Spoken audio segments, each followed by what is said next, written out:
Hey guys, this is Kritesh and welcome to TradeBen's YouTube channel. In this video, we are going to discuss 7 important questions that you need to ask before making your mutual fund investment decisions. So all these 7 questions are very fundamental and quite simple. I mean, anyone without having much knowledge of the financial world or financial jargons can ask these questions and evaluate how is the mutual fund, whether it's a right fund to invest for them or not. So let's get started.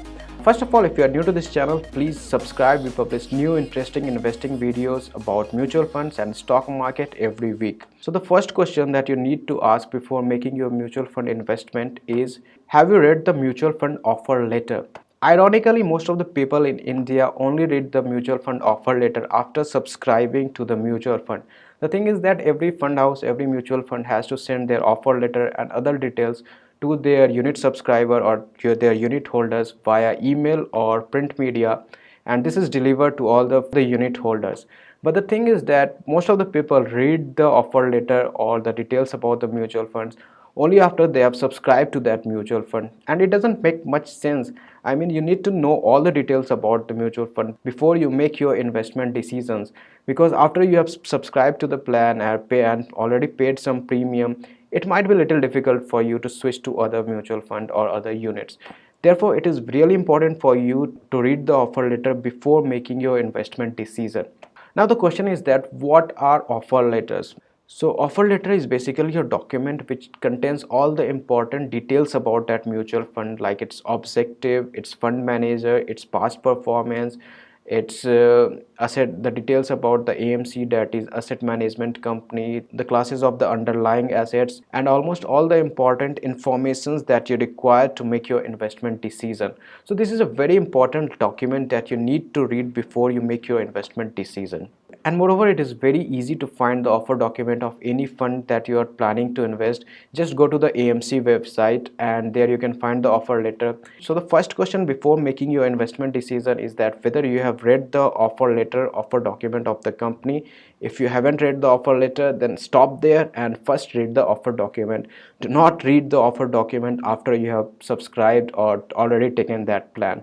The second question is that does the objective of the fund matches with that of yours? So your investment objective can be anything, like you want capital appreciation, or you want a dividend income, or your investment is for the tax savings. So there can be different objectives for different investors, and here your objective needs to match with the mutual fund where you are investing. If it doesn't matches with yours, then you have to stop right there. So the second important question is, does your objective matches with the objective of the fund where you are planning to invest? For example, here is a mutual fund called Axis Blue Chip Fund, and if you go to money control website and you search about this plan and you scroll down, you can find its objective, and the objective of this fund is to achieve long-term capital appreciation by investing in diversified portfolio predominantly consisting of equity and equity related securities including derivatives. So if this is your objective, that if you also want to invest in large cap companies, blue chip companies in a diversified portfolio,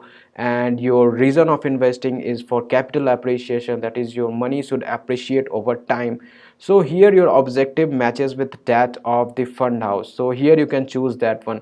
However, let's say your objective is to invest in small cap companies or mid cap companies, or your objective is to predominantly invest in debt funds, so here your objective and the fund objectives are not matching, they are clashing. So here you may not want to continue further with this mutual fund, and you can just ignore that mutual fund. So the second important question is whether the objective of the fund matches with your objective, and you need to check this thing, and if it doesn't matches, then you can stop there and find another fund which may suit your investment objective. Now let's move forward to the third question. So the third important question is, have you checked the fees and the exit loads? Now there are no free lunches in this world. Every services that you are getting, you have to pay something for it. Same goes for the mutual fund. They also charges you a fee for offering their services and taking care of their different expenses, like their managers fee, their operational and management cost, their advertisement cost, and different expenses. So all these expenses are generally included in the expense ratio, and it may vary between 1.5 to 2.5% for active fund, and for the passive funds like index fund it can go around 1 to 1.5%. So here what you need to do is to check the expense ratio of the company, and obviously the common sense says that the expense ratio should be lower. Here you need to check the different expense ratio of a company and find out how much expense ratio you have to pay for that fund, and you need to compare it with its competitors. As a rule of thumb, select a mutual fund which has a lower expense ratio. And another fee is exit or entry fee. So there are many mutual funds which may cost you or charge you something if you exit within 1 year. So it can be a exit load, it can be like 1%, and it can be a fixed amount that you have to pay. So here again you need to find out if there is any exit or entry load for that mutual fund, and this is an important factor to check. And in the long term, like 15 to 20 years, even a difference of 0.5% in the expense ratio can make a very huge difference. Therefore you need to check at the expense ratio and the different fees for a company before investing in that fund. So this is a very important question that you need to check. You need to find what are the different fees and exit load for that mutual fund. Now let's move to the fourth question. The fourth question is, have you evaluated the past performance of the fund? Spoiler alert, the past performance doesn't guarantee the future returns. I mean, the fund may have performed good in the past, but it's not guaranteed that it will perform similarly in the future. But it can give you a rough estimate, a very rough idea about the returns that a company has given. For example, let's say there's a fund which has been performing poorly for the last 5 to 10 years. So here obviously you cannot expect a very good return, a very high return which can beat all the other funds in the future. On the other hand, let's say there is another fund which has been performing very good year after year for the last 5, 8 or 10 years.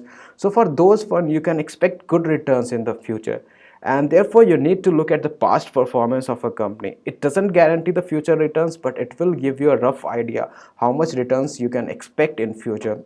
Now there are a few methods how you can compare the past returns of a company.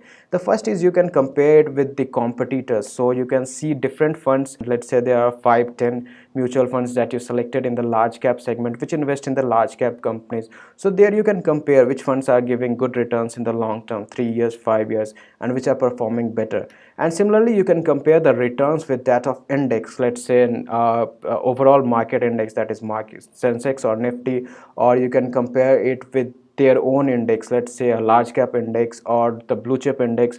So here you can again compare the returns of that fund with the index and find out whether that fund has outperformed the index or for the long run or not. So this will also give you a basic idea like how the fund is performing, how was their past performance, and how good is the fund in rewarding their unit holders. So checking the past performance of a fund is also a good idea before making your investment decision. Next, you can easily find all the details on various financial websites like Money Control or valueresearchonline.com. And let me give you an example of Axis Blue Chip Fund. If you go on Money Control and search for Axis Blue Chip Fund, and if you scroll down there you can see its performance. So here you can see that the blue line is describing how the mutual fund has performed, and the orange light is showing how the Nifty 50 or the index has performing. And again you can see that in the last 5 years this fund has outperformed the index. So this is a one way how you can compare the fund with the index. And similarly you can also find out the category wise comparison. So here again you can compare this fund with its categories, that is the category of large cap funds. So again here you can see that the blue bar is showing the return of the mutual fund, that is Axis Blue Chip Fund, and the orange bar is showing that of the index. And obviously in the long term you can see that this fund has performed better compared to its category. And another thing is that always try to look at the long term performance, like 3 year or 5 year performance. You are not investing in mutual funds for 3 months or 1 year. When you are investing in mutual fund you are planning to grow your capital for the long term. Therefore always try to look at how the fund has been performing in the long 3 years, 5 years, or above, or more than that years. If a fund is performing good only for 3 months or 1 month, it doesn't say anything, it doesn't give you any information. But if it has been consistently doing good or outperforming for the long term, then this can be a good sign for you as an investor. So the fourth question is, have you evaluated the past performance of that fund and have you compared it with the competitors, category, and the index? Now let's move forward to the fifth question. The fifth question is, have you analyzed the portfolio and holdings of the mutual fund? Now every fund has a different portfolio, and they have a different holding. So let's say there is a mutual fund which invests 80% in equity and 20% in debt. Another mutual fund can invest 70% in equity and 30% in debt. And even in the equity side, they can have a different portfolio and different allocation in different sectors. So let's say there is a mutual fund who invests 10% of their total asset in automobile, next 15% in banking, 20% in oil and gas. So they can allocate their funds in different sectors. So here you need to find out where these funds are investing and what are the stocks in their portfolio and what are their holdings. Now this can be a little tricky for the beginners. Still, by looking at the holdings and the portfolio of a mutual fund can give you a very good idea. For example, let's say that you are very optimistic about electric vehicles or EVs or hybrid vehicles, and you believe that the electric vehicles can be the future, and hence you want to invest in automobile sector. So you can look at the holdings of the company, their sector wise allocation, and if that mutual fund is investing big portion of their fund in the automobile sector, then that can be a good sign for you. For example, let's again go to that Axis Blue Chip Fund. So for the Axis Blue Chip Fund, if you go on Money Control website and look at its holding and sector wise allocation, you can see that it has invested around 38.78% in banking and finance sector. So a huge portion of its asset has been invested in the banking and finance sector. So if this is something that you are interested in, if you want to invest a lot of your money in banking and finance, then this can be a good mutual fund for you. So overall, you can find the allocation of the fund in the different sectors, and this can give you a basic idea like where this fund has actually invested. And further, you can also look at the portfolio of the mutual fund. So for this Axis Blue Chip Fund, you can see that it has invested around 9.82% in SDFC Bank, 7.51% in Bajaj Finance. So you can find the top 10 companies in which this company has invested. Now it may be a little difficult for you if you are a totally beginner to understand whether it's a good investment or not, but still it will give you a rough idea like where this fund is investing. And as you are the one who are investing your money, it's really important for you to understand where your funds are investing, and that is where the mutual fund is investing that money. So just go through the portfolio and holdings of the company and try to match it with that of your expectation or your desire, like where you want to invest. If you want to invest a lot of money in the technology sector, then you can choose a fund which has a big investment or big sector allocation in the technology stocks. Anyway, there are a few problems in this approach if you are a totally beginner. The first is that it's really difficult for the beginners to understand which sector can perform good in future. Therefore, you might need to do some study. And the second thing is that the fund managers keeps on changing their portfolio. That is, in the future, they may buy or sell their stock, may increase the holding of some sector, or may decrease the holding in subsectors. Therefore, you need to periodically check the holdings and the portfolio. Let's say every 6 months or 1 year, you can check what are the different stocks, what are the different sectors in which that fund has invested. And after 1 year, if you can find that the fund's investments are still in line with that of yours, then you can continue investing in that mutual fund. So this is also a very important step before finalizing the mutual fund to invest. You need to analyze the portfolio and holdings of that mutual fund. Now let's move forward to the sixth question. The sixth question that you need to ask before making your investment decision in any mutual fund is, have you checked the credentials of the mutual fund manager? Now, mutual fund manager is the heart of any mutual fund because he is the one who is going to make all the investment decisions in your instead, and therefore it's really important for you to check the credentials. Few things that you need to check is the background of that fund manager, that is how long he has been in that business, how long he has been managing the funds. And second, you can check at his educational background. And another important factor to check for any mutual fund manager is his tenure, that is how long he has been managing that fund. So a fund manager who has been managing that fund for a longer duration, let's say for 5 years or 8 years or over that, then it can be a good sign because it means that the fund manager is doing a good job. On the other hand, if the fund manager is new, that is he has only been managing the fund for last 6 months or 1 year, then his potential or his credentials might still not be tested, and you might want to stay away from that mutual fund. And the third thing that you need to check is to find out what are the different funds that fund manager is managing. So let's say the fund manager is managing 5 different funds, and out of 5, 4 are performing well, then it's a good sign. It means that the fund manager knows his job, knows how to manage funds. On the other hand, let's say out of 5 just one of the fund is performing well, then it can be purely luck. I mean, it doesn't shows any consistency, and here you might want to stay away from that fund because the manager is not able to perform well for all its different funds. Therefore, it's really important for you to check the credentials of the fund manager. What is his background, what is the tenure, and what are the different funds that he is managing. And all these informations are easily found on the financial websites like Money Control or in the offer document of the mutual fund. And finally, let's move to the seventh and the last question. It is, have you checked the size and credentials of the fund house? Now, this is obviously not one of the biggest factor while investing in the mutual fund, but still you want to invest in such a fund or fund house which has a good reputation and good background, because investing in a mutual fund is a long-term relationship. You might be investing in a mutual fund for the next 15, 20 years or even more than that, and you do not want to invest in a fund house or a fund which has a bad reputation or which is not known good for their customer services. And therefore, it's really important for you to check the size of the fund, like how much assets they are managing and their credentials, how old is the fund, what was the year in which the fund originated. Now, these are the very basic questions, but still it can make a lot of difference in the long run. Anyways, if you want to invest in newer fund house or new funds, they're also okay to move forward for example, there are a lot of new themes like AI, artificial intelligence, blockchains, cryptocurrency or finance and robotics. There are various new themes which has not been into origin for last many years. So if you want to invest in these new themes, you might have to select new fund houses or new funds. However, here make sure that you do not invest all your money in that just one fund. Here a good objective can be to start small and gradually increase your investment amount with time. So that's all for this video. Let's quickly summarize the 7 questions that you need to ask before making your investment decision. The first question is, have you read the offer document of the mutual fund carefully?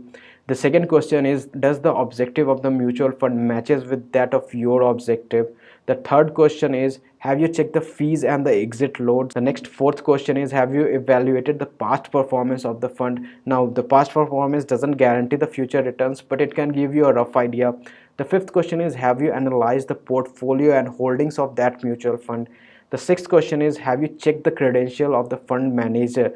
What is its background, what is its tenure, and what are the different funds that he is holding? And the seventh and the final question is, have you checked the size and the credentials of the fund house? Now here you might be thinking that I didn't discuss about the ratings. I mean, there are different websites, financial websites, which provides the rating of the companies. So if you simply type on Google top 10 mutual funds in India, you can find a large list of companies, and there are a lot of companies who rate all these mutual funds. And the problem is that if you check those websites, you will rarely find that the list of the 10 in all the different websites are same. So here the thing is that every rating agency, they may have their own process and they might be even little biased towards a different fund house. Therefore, try to avoid looking at the ratings of different funds when you are making your investment decision. You can look at them for just a rough estimation or just a rough idea, but do not totally depend on the ratings and invest all your money based on just the ratings. You also need to ask the 7 questions that we discussed in this video. Anyhow, if you want to look at few ratings, you can look at the CRISIL rating. CRISIL provide trusted rating for the mutual funds, and they can give you a good idea about the potential of a mutual fund. So if you are looking at a mutual fund and they have a higher CRISIL rating, let's say 4.5 or 5 star, then it can be a good sign for that mutual fund. However, do not totally depend on the mutual fund rating. Do your own research and ask the simple 7 questions, and just by putting a small effort and time, you can find good mutual funds to invest. That's all for this video. I hope it was useful to you. If you want to learn more about mutual funds, like how to research mutual funds or how to start investing in mutual funds, I have created a small crash course on mutual fund investing, and I will add the link to that course in the description. If you are interested, feel free to check out this course. You can find the link in the description. If you have any questions regarding mutual fund investing, feel free to comment in the comment box below. I will be happy to answer that. That's all. This is Kritesh signing off.